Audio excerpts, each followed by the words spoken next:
Hello and welcome to Geek, Chic, created for you because intelligent conversation never goes out of fashion. This is the home of business brain candy, and on Geek Chic, we invite subject matter experts in to give their insights into how their brand of solutions impacts businesses' bottom line. That's the P&L, not the VPL. And in each episode, we guarantee scintillating, insightful, educational and emotional discussions to give you a very different view of a subject that could significantly improve your business. This week's Cerebral Sweetness is all around operational excellence, and I have the most excellent operational person that I know, our very own geeky Ben Blackman, who is the COO. Chief Operations or Director of Operations, something just like that. Yeah. The most important. I'm meant to be trying to be important on this. Sorry, just think of a really important in operations, and that's what I do. And you've come and joined us today to talk about operational excellence. Not maybe the sexiest kind of topic, but incredibly essential. Yeah. So you've been working with a Sales Geek for a while now. Yeah. 3 years? 4 years. 4 years. We've known each other as well, yeah. 4 years. Gosh, it goes so quickly, it does, right? doesn't it? But tell me how you got to this shining example of operational excellence. How did you get I like how you wrap it up. It sounds fantastic, doesn't it? I want that job. How did I get here talking to you about this? Well, I grew up in Essex, actually. We're sitting in Essex, aren't we? Which is a big favourite place of mine. Grew up in Essex, went to school in Essex in Chelmsford. And had a lovely time at school, actually. Didn't really go for learning much, but really enjoyed mixing with different people. And then ended up going to Liverpool to do a business studies degree. And actually, I was thinking about that, getting here. Sort of the joke of everyone on that course was, well, why are you doing business studies? And everyone went, I didn't know what to do. Didn't know what else to do. Was the thing you fall back on. I was the same. I should big up my good friend Trevor Caplis, who I copied his UCAS form, actually, and sort of put the same university's business studies. But we ended up at Liverpool and had a great time. And again, took a fairly liberal approach to learning, I would like to say. But actually, when I think about it, some of the things I did take on in that business studies degree, they served me well in every single job and different bit of my career till now. It was a 4-year sandwich course. So you did 2 years, then you worked out in industry. Most of my fellow students work for big businesses because it's business studies. Yeah. And I ended up actually working for a not-for-profit, a youth charity at the time. And I think in that moment I went from what I'd describe as lazy boy to actually I earned that much compared to all my friends who earned this much. I remember having one friend who he worked on a Saturday in his placement job, and he earned time and a half, and he earned more on his Saturday and then met us down the pub than I did in my whole 5 days. Wow. So I didn't gain financially, but I gained in actually having responsibility and doing a job. And I realised I loved it. I loved doing something and taking kind of responsibility and making a difference. And when I look back, so I worked in not-for-profit for probably 10 to 15 years, continuously trying to get out of it. I wanted to get to the private sector and business and all the bright lights of that. And actually, after getting out of the not-for-profit sector, work for myself and sort of running my own business, working in partnership and consulting with organisations in the public sector, the private sector, all shapes and sizes, some really big ones, some startups. Massive difference between the two. Yeah, right? Huge. Absolutely. But I think sort of how have I got here? I realised once, looking on my CV, I've worked very closely with probably 25, 30 organisations over probably the same amount of years. And I suddenly realised that just seemed normal to me, but actually it's given me the knowledge and experience of working out what works for him and what doesn't, and along the way with me as well, making a lot of mistakes and understanding, don't do that, but do this. So I kind of sort of always think, actually, you say operational excellence and all of that. I say it when I'm trying to look clever and important, but like a lot of people in business, make things work properly. Make things work properly, and I've sort of made it up as I go along. I did do that business studies degree, but I've never been on a how do you do operations course. And I remember a while ago someone sending me a picture, and it was this probably called Operational Excellence, a book about that big. You'd like this, Ben? And I sort of replied to him going, don't tell anyone, right? But essentially I just buy a really big list and make sure we do it. Yeah. Well, I'm sure we can talk about some other versions of that, but yeah, that's me, I think. So how do you keep these sort of complicated, because there's loads of, like you say, there's great big books out there. Yeah. You know, and all of these things, and, you know, there's lots of people making quite a bit of money out making things more complicated when actually it's the simple ideas that work. So how do you keep it simple? I think to start with, I am quite simple as a human being, and like without even joking, like I'm the same as anyone. Like no one really wants stuff to be complex, so it's about stripping it right back to basics for me. And when I look at our model at Sales Geek, so I started nearly 4 years ago. I think we had 6 UK franchisees. Yes. And before 4 years' time, we've now got 66 sales geeks across the globe. Some of them we work there, some of them are running their own businesses like you. So we've got about 30 in the UK, and then they stretch across America and India, Singapore. Places I'm not Malaysia, Mongolia is on the list at the moment. I'm not even sure if I'm allowed to say that, but places where you think because nobody listens to this. What? No, they will, but I'll be texting it to everyone. You're going to share it. So all of those places, and when I try and describe, if I was trying to describe our global operational systems to you, it'd sound really complicated, and maybe it is a bit, but actually, that's because of the scale of it in my mind. When you pare it back to basics, I always try and do that in any organisation I've worked with or in. And actually at Sales Geek, it's very simple in terms of the main processes we use. But the complex thing is just scaling that across the world, because that means many, many people needing things at different times, different time zones, different languages, different laws. But if I scale it back, that's the start point, and that's what I advise any organisation to do, whether you're an individual startup or you're a PLC or anything in between. So at Sales Geek, I bring it back to basics of actually Richard Few, who founded the business and was an individual sales geek. He thought, I'm going to go out there and try and find some people who need sales advice and support, and I'll do that for them. And he was really good at getting those people and doing it. But he got busy and realised I'm pretty rubbish at the operational side of things. Luckily for him, his wife is really good at that, and Lucy joined him as a business partner, who still works within Sales Geek doing people excellence and all other bits, and a lot of operations actually she still supports us on. But I always take myself back to there and think simply in Sales Geek across the globe, what are people trying to do? Those businesses trying to go out there and win clients and then work with them. So the operational system is easier. You need all the tools and systems that you use every day to be working. And if they're not, let's fix them. And also, once you ring up, Richard used to get home at 4 o'clock after going around selling his wares to everyone and go, Lucy, I've got these potential 3 clients. This one wants this one that's... And Lucy would send out a contract, make sure they're set up on the system, send in a bill, all of that stuff. That's what we still do to this day, just a lot bigger. So, keeping it simple. I always try and just pare it back to the simplest bit of it, and then scaling it is usually a bit more complex, but you're still just trying to do these simple things. I might talk later about, I'm a big fan of post-it notes actually, and just mapping out processes. That's very sophisticated. I'm not sure we can, our audience. Yeah, sorry, I should I'll tell you, the fancy version is Miro boards and things that in COVID served us really well actually, and still do for a lot of businesses. Like that allows you to bring teams together from sort of multiple boards and But actually the post-it note technique you'll see a lot of people like me still use in a room is the same as that, and it is, again, keep it simple, and then from there, you can make it complex. But again, do people want complex? I don't. You don't. No. Keep it simple. They always say keep it simple, stupid. So culturally, does the same thing, the same systems replicate across cultures, or have you had to kind of rethink, or is it the systems are all right? It's just maybe communicating. Law within my field of work, it does come legal as well, and that's massively complex. And actually, even though you think America seems the simplest, because we all can imagine what America looks like, and actually it's been the best learning ground for us because it's been the most complex, because we've worked in probably 5 major territories in USA to this date, and all of those territories actually have multiple states with them, and every state has different big countries all on their own, right? Texas as one place is massive. It's huge. And so Texas has its own legal framework, and so does every other state, and their franchise law in particular is very stringent in a good way, but really hard for us to apply sort of en masse. So we're doing the same things with them, but just applying the law in a different way. So legal process is really complex and frankly boring, but very important if you're going to do business. For a reason, right? But exactly. You charge the big bucks at that point. Yeah, but when you come back to the systems, I think, culturally, for me actually, it's probably how you're making relationships and working in partnership, how you're talking.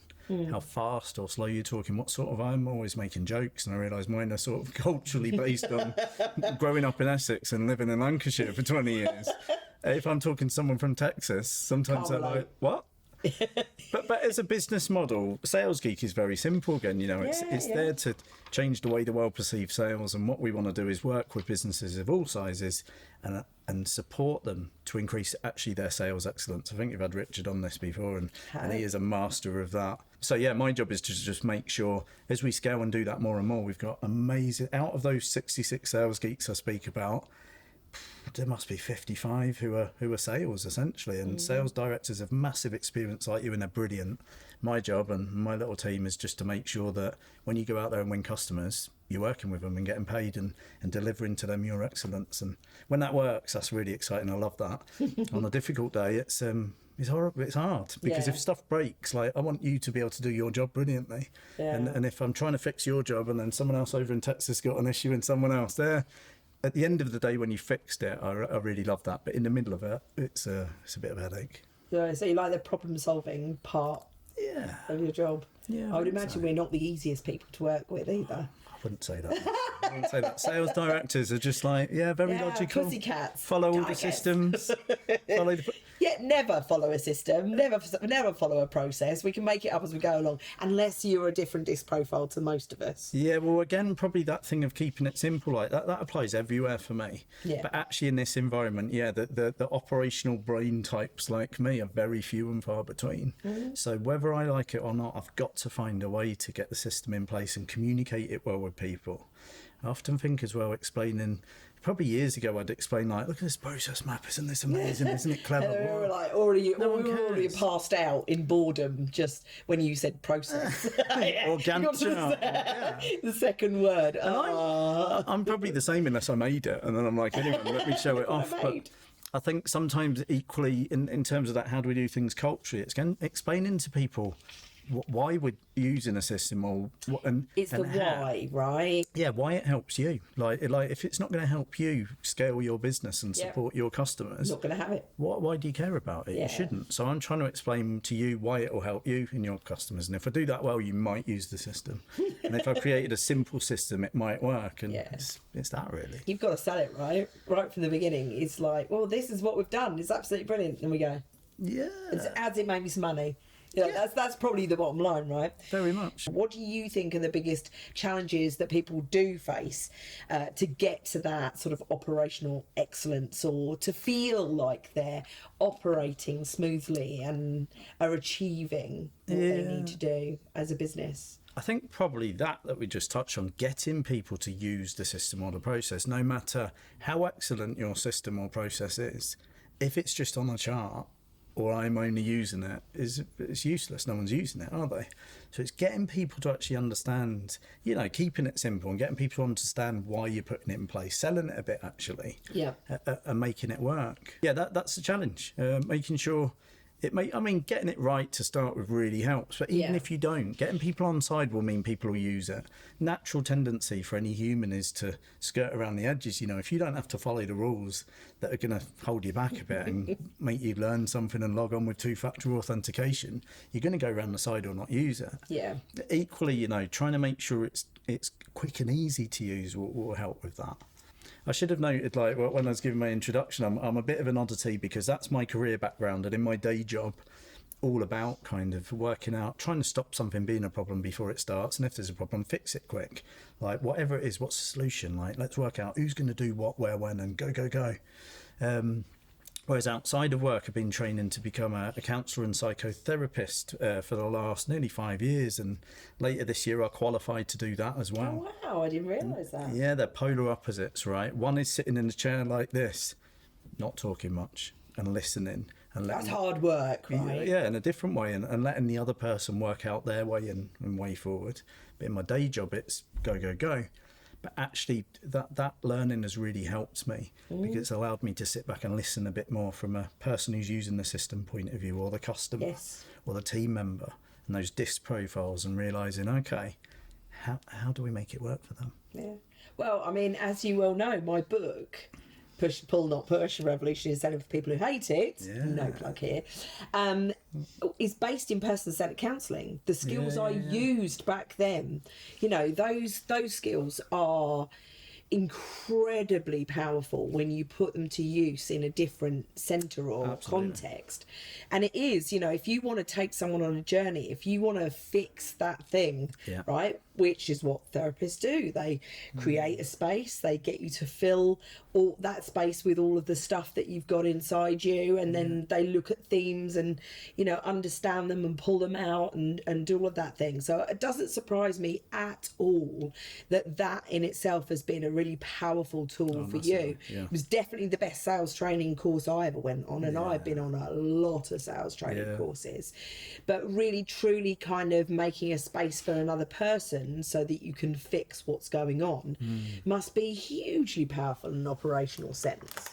Yeah, actually it works twofold for me. It gives me a bit of a break from doing that sometimes and allows me to do other things, because although I enjoy my work and I find it really fulfilling in many ways, but at other times it's not, it can be boring, it's quite repetitive and using a computer all the time. So it gives me the sort of a real purpose in a different bit of my life, which I love. But yeah, it's helped me loads, just listening and understanding what someone is saying is a problem or ranting about. Sometimes it is your system does not work, so I'll listen to that and fix it. That's the easy bit. Other times you think it's not about that actually, is it? What is it about? And if it is about, well, I just don't feel valued, or I'm really financially in trouble here, or something else, well there's a different fix for that. But probably that's taught me over the years. And if I go back for even 5 years, let alone 10 or 15, when someone was talking to me, I was trying to fix the problem so quick. And I'm sure it did. Insulting, right? Well, I don't know. Sometimes, if the problem was I can't log on to something, and I fixed it, but actually if I was missing along the way, there's more to this, isn't there? Well, I think I've gained from that over the years. And that active listening profile is so important, because actually people don't say what they really mean. And maybe they haven't even worked out what the problem is themselves. But actually coming to you and having somebody that can almost like unpack that and work out how that system can work for them, it's got to be really useful. Yeah, I think so. I love that. Where do you start to try and get better so that you can scale? So for me, it's the same as whether you've got no system in place at all. And actually back in those not-for-profit days and beyond, a lot of my work was beginning an organisation and growing it, which is really exciting. But every bit of it you came up to and went, someone would be, how do I take annual leave? And you think, well, I don't know. And then you think, at my old place we did this, maybe we need a form, maybe we needed this, and you sort of putting it in as you went along. But whether you're growing it from scratch, a blank sheet of paper, which seems daunting in one way, or just as importantly, maybe when you're that SME or even bigger, you've been doing it for 2 years, 5 years, 10 years, you got all these systems and processes, but actually, are they working for us? Are they actually overcomplicating things, taking longer? Has our business outgrown them? Again, go back to basics. And what I'd usually advise is get yourself in a room with a few people, not everyone. You don't want to be writing this stuff with like 15 people all sort of chipping in, but the main people that are involved in trying to run these sorts of, I call them processes. What I mean is sort of things to do. Get the right people in a room with that. And if you can be clear on, right, what are we trying to fix? What's the problem? Or what's the opportunity we're trying to exploit? Get a big packet of Post-it notes and start writing out. If it's right, I'm Lisa and I need to sign up a client brand new and work with them and get paid, and then that might go on for 2 years, and you might work with them forever, or actually you might finish that work. You've created so much sales excellence, you finish and then you exit. What's that process? On those Post-it notes, try and be really micro detail, break it down into step by step. So first thing is, you've had a conversation with that client, then maybe you want to send them a contract, and then you need them to sign it. What happens if they don't sign it? What happens if they do sign it? Have you sent them an invoice? Have they paid it? Haven't they? Do they need to be put on the system? What do you do at 3 months? Do you ask them for a case study? What do you do if they're saying that they want to exit? How do you do that well? And all of those steps along the way, I'm looking at this wall, because in my head they can all be little Post-it notes with a step written down. And why Post-it notes are great is you can pop them on a wall if you got one, put it on the floor, on the table, and along the way you'll start realising, oh no, what you thought's really easy, 5 steps, is actually like 15, but you can move them around. So I always think, do that and map out one process like that. and then maybe get a biscuit or a cup of tea, have a bit of break, and come back and work out how big is that and how many people are involved in it. And it's probably too big and too many people. So with those post-it notes, you can start to think, how can we refine this? And rather than 3 different people send them, like one person sends them the welcome email, someone else sends them an invoice, someone else tells them how to get onboarded on a different way, and you're working with them. 4 people is pretty complicated for me. How can we do that in one? So I map out the whole process, and then you're trying to make it as simple as possible. The fewest steps with the fewest people. And if you can do that, it's again like you think, and you do that for every single major process you got in your business. And that's when, again, I say, so running Sales Geek Global, if I tried to explain it or tell you now, my head would hurt. We just got loads of processes like that. So that's step 1, try and do that. And then my advice is, if you do that, you are winning. So if you know what you want to do, if you know what your process is, you can then try and educate people in your team and your clients of how to use it. And if you need the dreaded software and technology and AI and all the stuff everyone loves, you can actually try and design that to do what you're doing rather than the other way around. A big challenge for me has always been, and other organisations I think, is technology can do everything. And just because a CRM can do 72,000 different functions doesn't mean you need to. All I want it to do is this, and this. But it's really hard to explain that to someone who's selling you it, or even an architect of it. They want it to do everything because it can. But actually, if you go, here's my process map or blueprint, then you go, that's what I want designed. Then you're in the driving seat, really. Yeah, and I think there's all of those. So thinking, I've just kind of written down a whole load of sort of buzzwords or words, and there's a lot of codependencies, right? So it's about almost like unpicking those codependencies. It feels like it's like a ball of string that you're kind of unraveling to be able to kind of see it clearly and simplify what you're actually doing. But is it always, because I think some people do it the wrong way round. They'll sit there and, well, we need a system for this, or we need an asset for this, or we need we need a playbook for that, or we need all of those kinds of things.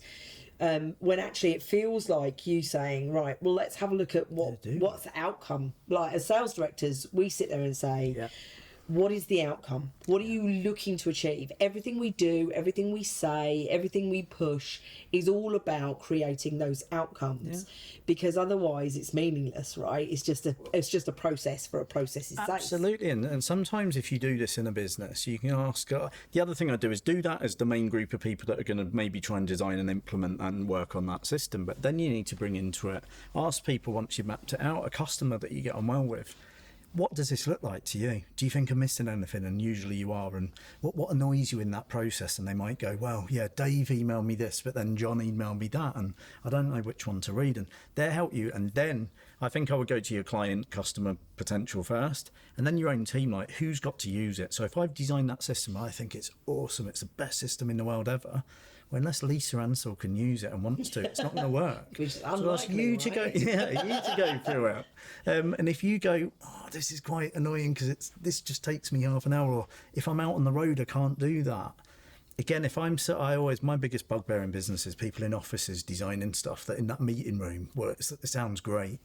But actually, like, I'm not working out and about like you. So sometimes you'll just tell me something really, the reason I don't use that system, it's not because I don't want to, I'm trying to get in your nerves, Ben. It's like, I'm in a car and even the mobile app of it doesn't work. And then you think, okay, don't try and just over-educate the person how and why. Let's get the mobile app working. Simple as that. Sometimes, talking to people, that's the biggest culture thing. Like, don't assume you know.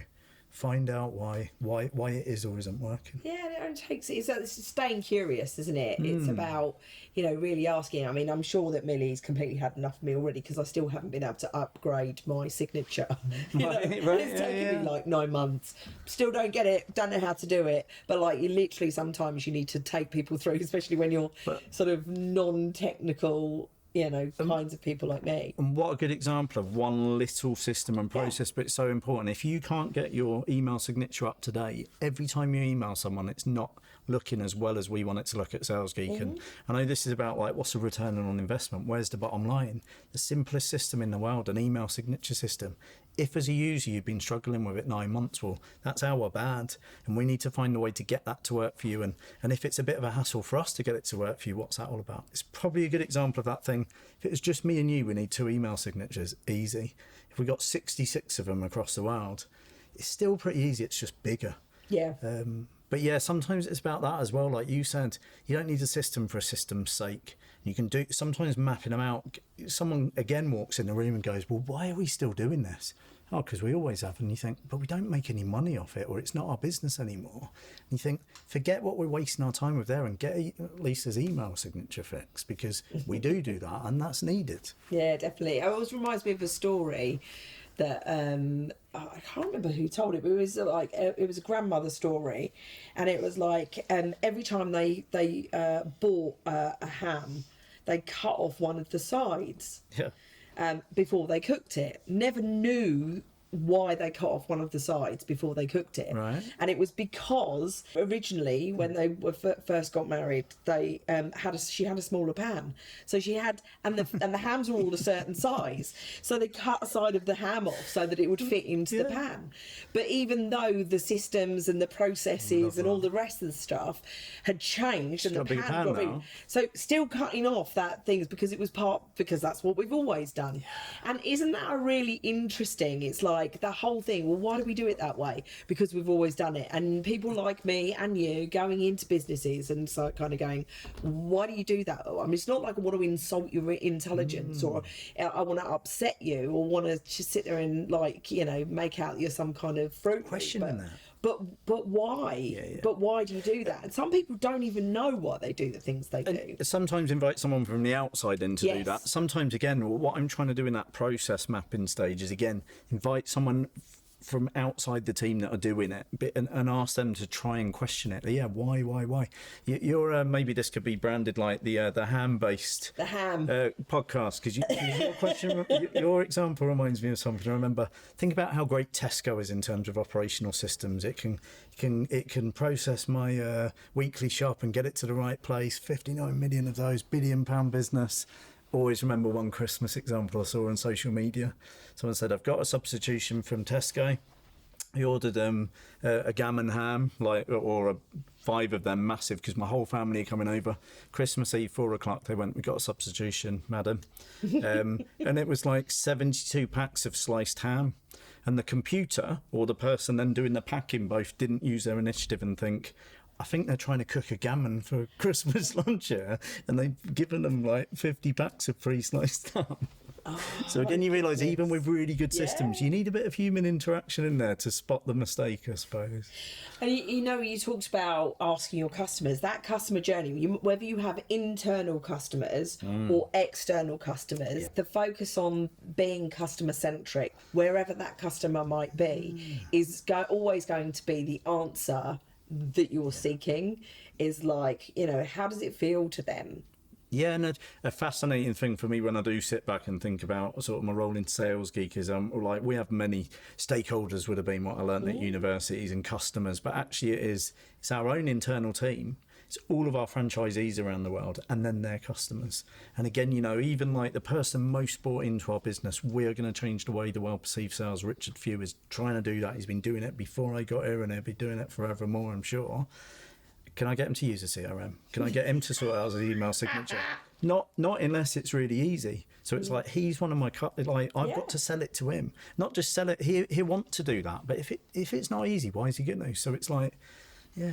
Salespeople are notoriously lazy, right? We don't want to do those things. We want to get cut to the chase. We want to get to where we need to go. With at least, administration, not a thing. We need somebody else to do that kind of stuff, the technical stuff. I feel like I'm in a CIA sort of interrogation there. There's like somebody, and I'm like, no comment. But I think I always say, when we meet as a big group, I often say, like, you guys are sales legends, and that's why you're here to go out and do that. I want you to just have the easy job, and I joke about that because I've done it in the past. You just need to find some clients and deliver. Let us take care of the rest. We'll make sure all the legal infrastructure's in place, the computer systems, the payments, the everything. But because again, we know like if you've got sales legends doing that and operational legends, like that it can be a beautiful thing. Exactly, it's a marriage made in heaven. Yeah. And to be able, and that's the thing, is like we all need these silos, these departments, these, you know, pieces of the jigsaw puzzle to work together beautifully. Yeah. So when it doesn't go to plan, what's the biggest I know this is gone, what's the biggest mistake that you've ever either made yourself or have seen, apart from the ham at Tesco's? Yeah. And because those are the things we really learn and grow from. Yeah, right? and it's funny because when you say that, what do you mean it doesn't work? It's like I'm trying to stop anything ever breaking ever. That's my version of success. So when it breaks, I see it as a massive failure, and then we try and fix it, and that's all right. But actually, I think the biggest mistakes I've made along the way, and they probably tie in with some of the other answers, has been, and I see it in our own organisation and organisations throughout the world, people do it, is natural. I used to create the best operational systems and processes in the world. They were amazing on paper and in operation, if you're me. Right. They were made from my perspective and what's logical to me. And I mean, annoyingly for me, I am like the most logical, probably the most normal human being in the world. You think? So I can't, I think there's a test out there. But yeah. So I can't understand why no one else would think the same. But do you know what I've started to learn? And probably through that psychotherapy training. Yeah. Even I'm not maybe, correct all the time. Oh, it's easy. So I'll tell you what, that's a massive mistake for everyone. It's human nature. And again, I see it in our own team, you know. It's got to work, in my mind, for your customer and your clients first. Without that, you have no business. And for then second, and maybe nearly level pegging, is can it work for us to implement it? But the sort of thing I'm always asking, like, why, or can we just work out why are we doing that? Why are we making other people to do it? It's to make my life easier. Well, that's no good as a system. It's to make my team's life easier. That's no good as a system, unless it's actually going to help solve the problem that a client or a customer is paying to do, and solve the person who's going out there to deliver it, who's you. Think about it from everyone else's point of view. And again, you can do that through the process mapping. What does this look like to you? Where are the annoying points? Where can we refine it? What would add? Don't make it up yourself. We were guilty of that in Sales Geek for really good reasons. As we were growing that franchise network, we were trying to create the best thinking and guessing all the time, and probably because we thought people just guess, like we just muddle our way through, or just because as we grew a franchise, we thought we should be the experts at it, and we should to an extent. But as we've grown, we got better at going, what do you guys think? Because you're the ones out in the field delivering it. So rather than us guess, tell us why. Is there a reason why none of you are using this system, or what's the hardest thing you do? What's the problem with not putting a ticket in? Yeah. And again, actually, culturally, that's something for me to take away. I know as well. The terminology in operations is rubbish. Like, I've always talked about we onboard new franchisees, and it's amazing what we do as a business. The way we onboard people is great. I hate that word. It just sounds like not personal or anything. And put a ticket in if you got a problem. I don't want to put a ticket in, but that's our terminology. So maybe at this stage again, we're at that however many years into franchising where maybe we just have to look again, what's overcomplicated in that system, and also how can we just make it more personable, because you don't want to put a ticket in probably, and hopefully I need to sell it to you, you need to get it fixed, but could I call it something better? Maybe I can't. But so when you're 4 years into doing all of this, often you have to kind of step outside of yourself and to get that different perspective. We come into businesses all of the time and we're that different perspective. When you've been in that for such a long time, is there a way to step outside of your own, seeing the wood for the trees thing? Yeah, because you're right. I would say, like, I've become part of the problem now. I'm just in there trying to fix the stuff, and you're doing it so quick. And I always think when I leave the office at the end of a day, there's never a day where I won't have put in the hard yards and be tired and think I've done so much.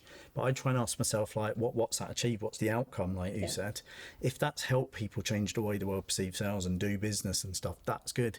If I've just ticked off loads of stuff off my to-do list, that's not really helping our global business. So I think personally holding yourself accountable for that and responsible is important, but also just understanding that at 4 years in, I'm not the fresh person who's going, but why? I might have created that system where I sliced the ham by accident. I hope again that sort of psychotherapy training helps me always be kind of thinking about the other person's perspective and frame of reference. So again, and I think because of the way I've worked in other businesses or in the middle of them, sort of in your sort of role, I hope I can see it from my own point of view. Like we need to do something globally, but forget that. Why do we? It's for the customers. It's for those global franchisees. And if I can see it from your perspective by asking, again, not guessing, asking questions. How's this working for you? How's it not? So systemization is one of those key words. How do you get to work on the business rather than in the business? Systems, processes, all of these things are actually, whilst they feel like they're constrictive, they're actually freedom makers. Absolutely. I believe. But there's all sorts of people now. Everybody's trying to do quick fixes. Everybody's trying to do automation, you know, and I absolutely believe that you cannot automate anything unless you really, really understand how it works for you, and you need to know that process inside out. What does it do? What does it work? But now everybody's in automation. Everybody wants to, you know, cut wages. Everybody, you know, this whole AI thing, revolution, which is great, and it means that we can work on those things that the machines just can't do. Sales is never going to be an AI thing. It's always about building relationships with trust and authenticity. But where does that fit? Because you're going to be out of a job soon, right? Well, let's hope so. I'd love it. If genuinely, really if AI could do everything I have to do every day, I'd be delighted. But actually, it's working out what can it do. And you're right, you've touched on that. Why would you want to automate and fast track a system that's rubbish or doesn't work anyway? So those post-it notes, even in the most fancy world of AI, where it can do amazing things, and we're using it and will be, unless those post-it notes are right, why are you going to automate something? So I'll tell you what AI can't do in my world and our business. For me, it's like it can't work out how to fix quite a unique problem that's probably had 3 of them on the train on the way here, I have 3 on the way back. And I can work out the answer to that. And it might not be right. It will be the best version I can do based on 25 years working and 4 years at Sales Geek. AI can't do that because it won't have learned those 4 years. We've not fed it all in. But I'll tell you what AI can do for us, which is amazing. It can help us as we scale. So I don't think, I was going to say sadly, but happily, I don't think in our business, we're an SME and a scaling one. That's not going to take people's jobs in our organisation, but we are going to be scaling different international territories and more numbers all the time over the next 12 to 24 months. What AI will do, particularly for my department, but all of them really, is it will reduce the need or negate it of having to hire more people. So actually, in terms of operations of global Sales Geek, we've got 3 people who do that. One of them's 46 and a bit old and a bit tired, and actually one of the others is 46 but amazing, and everyone in between. But I'll tell you what it does next is it probably means we don't have to hire a next person in 12 to 24 months. And what I love AI that it can do far better than me or those other people is it can automate stuff and do it based on what we're feeding it in. And it can be very consistent on that. It doesn't get tired, doesn't get angry, doesn't get bored, doesn't get sick. And it can also, our problem actually in the worldwide sphere now is I can be working at sort of 7 in the morning and still trying to churn something out at 9, 10 at night because that's 11 in the morning for someone else. And if I'm trying to fix your problem right now and then Dave asks another one and Gina over here, I'm like, I can only do one thing at once. AI can fix it all. Most of it is automation actually in our sort of world. Yeah, because there's a big difference between AI and automation, right? And Absolutely. people don't really understand the difference between the two of them. No, so I'd say, again, that's a whole nother subject, and I definitely am not an expert at that. But I'd say to anyone, if you're in operations, actually, you're really well placed to use AI because you're probably quite logical and you work out what's my problem, how do I fix it? And you work in a way that you can instruct AI really well. So just make sure you do the first bit. And I'd say, if you're like I have been till recently, too busy to get into AI, well, make sure you do challenge yourself to and open your mind to it and just try and start using it in some format. I think operationally it will make you think, for us, again, stop us having to hire new people, and it saves me so much time. When I talk about that legal work, can't do it for me. It can't fix it all, but it can review a document that's like 46 pages far quicker than me, and thank AI for that. I love that. Thank you so much, Ben. You're welcome. That's a whole load of brilliant brain candy right there. Who's your kind of brain candy hero? Do you have a person that you kind of go, like is just a go-to person for inspiration or, you know, or sense checking? Like, apart from Lisa Antle and her book, obviously, Push Not Pull, obviously. I read that most mornings. I'll have a weird one on this.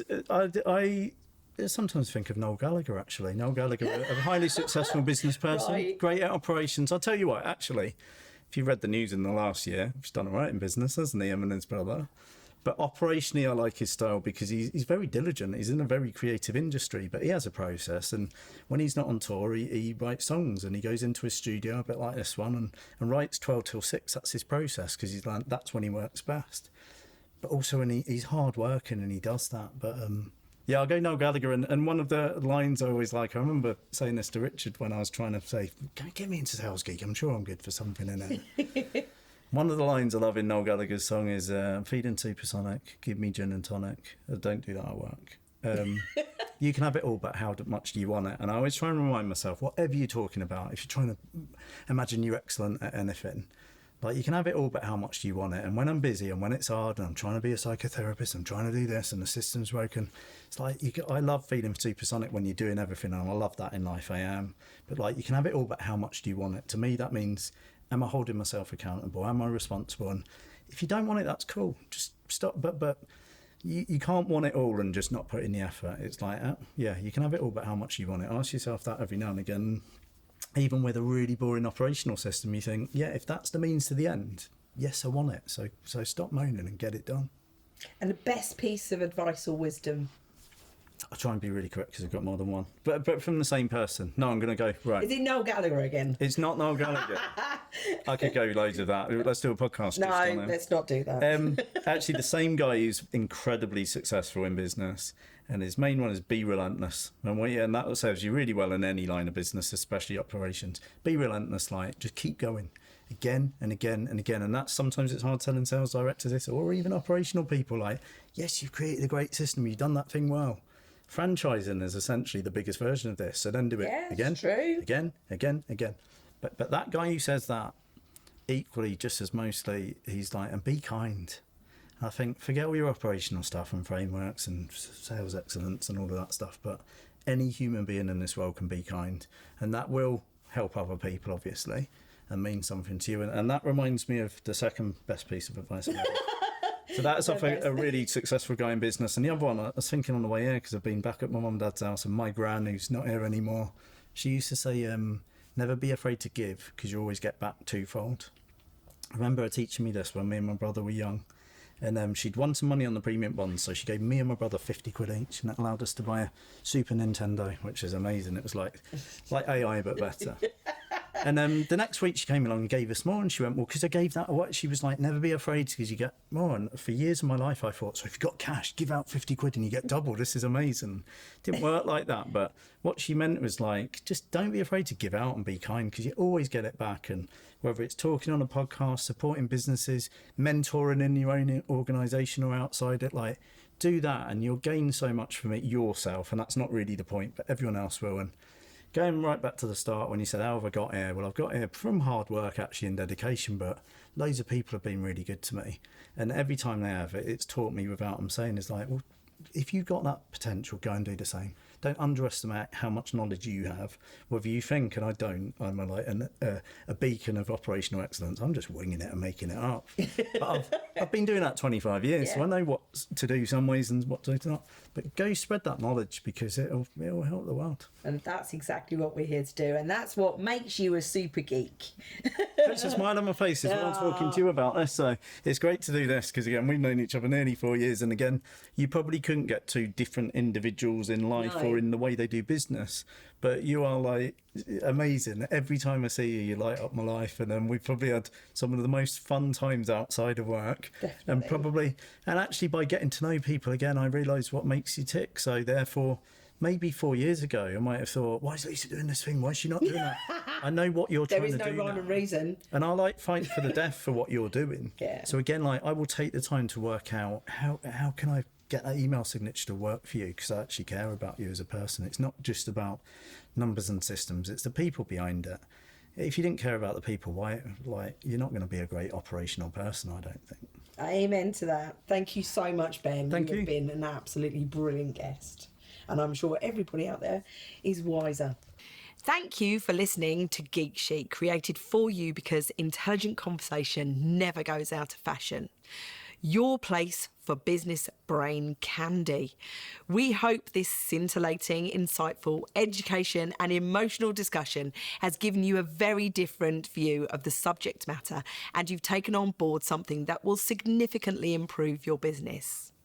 Please remember to give us a thumbs up, like, share, subscribe, and tell all of your friends, and give us some feedback on our little production, brought to you in partnership with Tidal Films. This is Lisa from Sales Geek Essex, wishing you wisdom and wellness. Until next time.